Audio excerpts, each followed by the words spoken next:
The small town of Greystone had always been quiet, nestled between rolling hills and dense forests.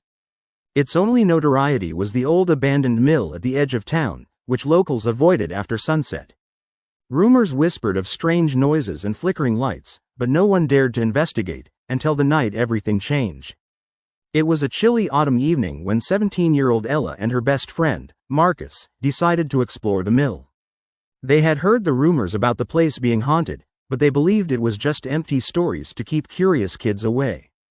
With flashlights in hand and hearts pounding with a mixture of fear and excitement, they made their way through the overgrown weeds toward the rusted gates. The mill's heavy door was slightly ajar, creaking as they pushed it open. Inside, the air was thick with dust and the scent of decay.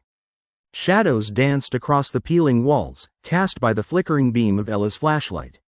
As they moved deeper, they noticed strange markings on the floor, faded, smeared with a dark substance that looked suspiciously like dried blood.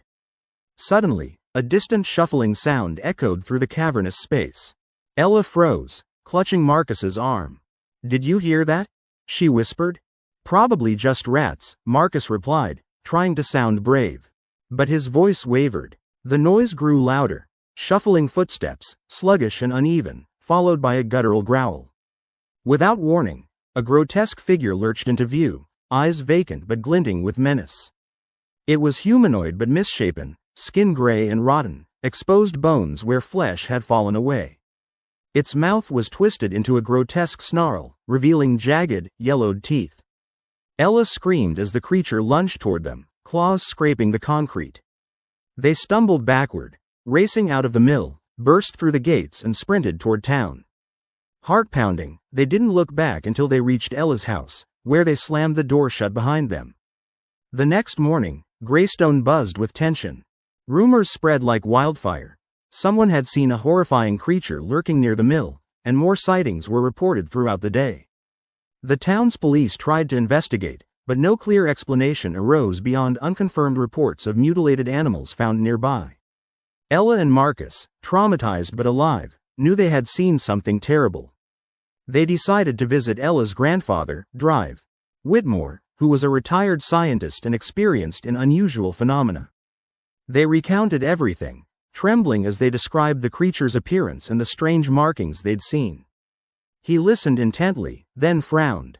"This sounds like something out of an experiment gone wrong," he said cautiously. "There are reports, late at night, of strange bioweapons tests near the woods. If something escaped containment, it might have evolved into the monsters you saw." Over the next few days, the sightings increased. People disappeared, not entirely, but visibly altered. Their skin hung slack, eyes dull, moving sluggishly with an unnatural gait. They weren't zombies in the traditional sense, but whatever this was, it was horrifyingly close. The town was rapidly becoming a living nightmare. Desperate, the townspeople barricaded themselves in their homes as the outbreak spread. Ella and Marcus joined a group determined to find a way to stop whatever this new horror was. Their plan was risky, but doing nothing meant the destruction of Greystone. They ventured back to the mill, this time armed with makeshift weapons and a resolve fueled by fear. Inside, they found the source, when they uncovered an underground lab beneath the mill, illuminated by flickering fluorescent lights. The room was covered with scientific equipment, human experiments suspended in tanks, and notes written in hurried handwriting about Z-brains and reanimation protocols. It was then that they saw the source of the outbreak, a half-decomposed corpse connected to wires that sparked with residual electricity. The creature or experiment's remnants twitched, trying to move. The realization hit them. What they had seen was a failed attempt to revive the dead, turned monstrous by the drugs and experiments that had gone awry. As they turned to escape, alarms blared. The lab's security systems had been triggered. The creature, or what remained of it, lurched toward them, dragging itself across the floor.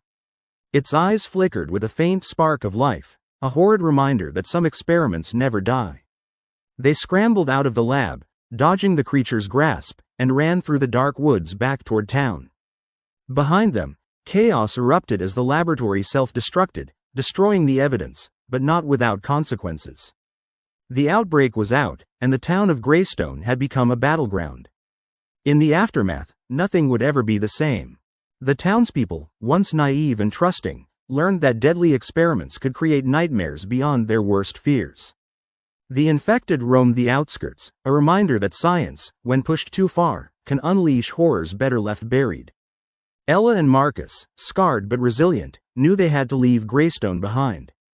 Still haunted by what they had seen, they fled into the woods, hoping to find safety elsewhere, knowing deep down that the darkness they escaped from might never be fully contained. Lurking, waiting for the right moment to rise again.